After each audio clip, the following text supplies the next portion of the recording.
মানুষ বইলে এই জায়গাটার বাসিন্দায় দামেই দেয় না। যার তফিলে যত টাকা ঢুকে সবাই যার বিল্ডিং এর তোলে আর নিজের বাড়ির তোলে টাকা। কেউ রাস্তাঘাটের টাকার লাগিয়া কেউ দায়ী না, রাস্তা লাগে না। এত কষ্ট করতে আসি এখন গাড়ি কিনা গাড়ি নিয়ে বাড়িতে পারবে না, হাইটা যাওয়া মুশকিল। এই টিকলপাল বস্তি বাড়ির থেকে বাইরেরই মুশকিল হয়ে গেছে এই রোডে। এই যত অবস্থা, কেউ ঠিক করে না, কেউ দেখে না। মানুষ কেউ লোকে মানুষে কইলে কেউ শুনে না। মেম্বার প্রেসিডেন্ট বা এমএলএ মিনিস্টাররা কইলে পরে কোনো গুরুত্ব দেয় না। আমরা এখানে মানুষ নাই, আমরা এখানে থেকে ভোট পাই না। হ্যাঁ, কিন্তু ভোট দিতেছি, ভোট প্রত্যেকবারই বিজেপি দিতে আসি, বিজেপি ভোট পাইতে আছে। আমি সত্য কথা কইতে আসি, বিজেপি ভোট পাইতে আছে। নাম্বার ভোটার চেক করেন, দেখেন বিজেপিতে ভোট আছে। হ্যাঁ, এই যা অবস্থা।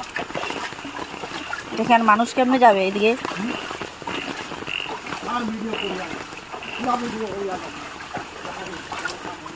দেখো মানুষ কেমনে থাকবে এখানে।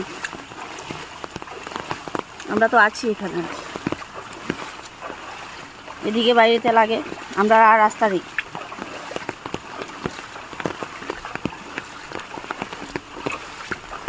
দেখেন দেখেন কতটা জল ভেঙে যাব আমরা। একটু বৃষ্টি হয়েছিল, আর হচ্ছে এখনো বৃষ্টি হচ্ছে।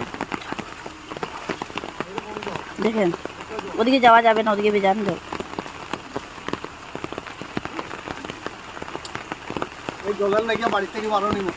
মানুষ কিরকম থাকবে দেখুন, কতটা জল ওদের করে দেবেন। এরকম অবস্থা, এইরকম ব্যবহার, এই নিষ্ঠা আমার মন্ত্রী আর মিনিস্টার। আর যা পরিস্থিতির মাঝে এই মানুষজন একটা প্রচুর বৃষ্টির মাঝে একটা মানুষ নিয়ে কেমনে বাইরে লাগে, কেমনে বাইরে তো এদিকে কেমনে যাবে করতো। এইটার লাগে আপনারা কাছে প্রতিবাদ করলাম, এই জায়গাটা কি ধরনের কি করলে কি হয়। চলো, আপনারা যদি না দেখেন তাহলে আমি উপর লেভেলে এইটা ভিডিও পাঠাইতে বাধ্য। ছাড়মু তো ইউটিউবে, ছাড়মু এটা ইউটিউবে ভিডিও ছাড়মু, দেখুক মানুষে। এদিকে মানুষে কত মন্ত্রী মিনিস্টারের কাছে মোদির কাছে পাঠাইতে বাধ্য। কেন আমরা জনসংখ্যা, আমরা জনসাধারণ। এই খুনাতে না হলেও 25 পরিবার আছি।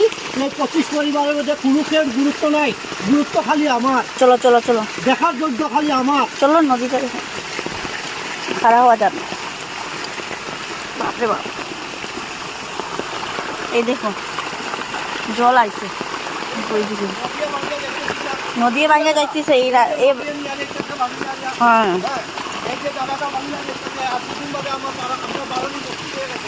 হ্যাঁ বাইরে যেত না।